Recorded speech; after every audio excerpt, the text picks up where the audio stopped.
नमस्कार, माझे नाव सिद्धी श्यामकांत माळी, इयत्ता 8वी, शाळा वाबेवाडी. वक्तृत्वासाठी मी निवडलेला विषय आहे जगी सर्व सुखी असा कोण आहे.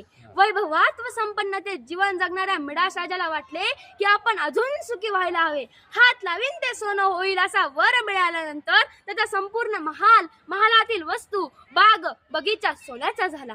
त्याला वाटले आपण सुखी झालो. परंतु जेव्हा अन्न, पाणी आणि मुलगीही सोन्याची झाली तेव्हा त्याचे खडकन डोळे उघडले. नको असला वर, नको धनसंपत्ती, नको अशा सुखाची लालसा, आधीच सुखात होतो मी अशी त्याची धारणा झाली. सुखाच्या मागे धावलात तर सुखी होणे कठीण आहे. हाच धागा पकडून समाजाला प्रबोधन करताना समर्थ रामदास म्हणतात, जगी सर्व सुखी असा कोण आहे, विचारे मना तूच शोधून पाहे, मनात वांछिले पूर्व संचित केले, तया सारिखे भोगणे प्राप्त झाले. अर्थात सत्सविवेक बुद्धी व विचार जागृत ठेवून जगात शोध घेतल्यास सर्व प्रकारची सुखे एकाच समय प्राप्त आहेत असा कोणीही नाही. प्रत्येकाला प्राप्त होणारे भोग, मग ते सुखाचे असो किंवा दुःखाचे, हे प्रत्येकाच्या पूर्वकर्मावर आधारित असते. मित्रांनो, मनासारखे काही घडले नाही तर मनुष्य देवाला आणि दैवाला दोष देतो, ना उमेद होऊन कर्म करायचे सोडून देतो आणि अजून दुःखाच्या खाईमध्ये पडतो. वरील समर्थांचा श्लोक आपल्याला हेच सांगतो म्हणण्यापेक्षा विचारतो की या जगात पूर्ण सुखी समाधानी कोणीही नाही. प्रत्येकाच्या अपेक्षा देव नाही पूर्ण करणार. तेव्हा कर्म करा, भक्ती करा, श्रद्धा ठेवा. सगळ्यात महत्वाचे म्हणजे प्रामाणिक राहा आणि प्रयत्नांची परिकाष्ठा करा. प्रयत्नांशिवाय या जगात काहीच मिळत नाही. उद्यमे नाही सिद्धंती कार्यानि न मनोरथे, नहि सुप्तस्य सिंहस्य प्रविशन्ति मुखे मृगः. म्हणजे झोपलेल्या सिंहाला गुहेत ऐते अन्न मिळत नाही, त्यालाही शिकार करावी लागते. कामाने साध्य प्राप्त होते, साध्य प्राप्त झाले की सुख मिळते.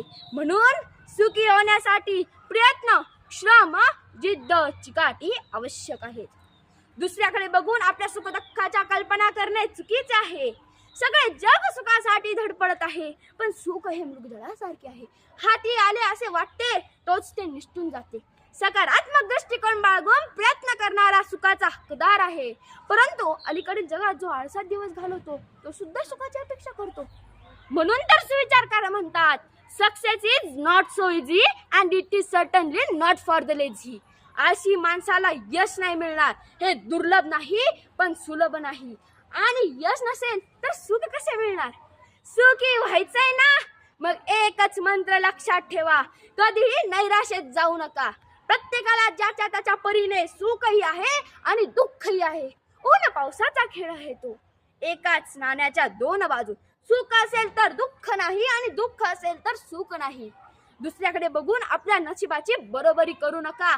आपले सुख कशात आहे ते शोधा आणि ते वाढवण्याचा प्रयत्न करा. प्राप्त काल हा विशाल भूधर सुंदर लेनी तयात खोदा असे केशवसूत सांगतात. प्राप्त परिस्थितीमध्ये आपल्याकडे उपलब्ध असलेल्या सामग्रीचा आपल्या मिळकतीप्रमाणे वापर करणे हे अधिक महत्वाचे.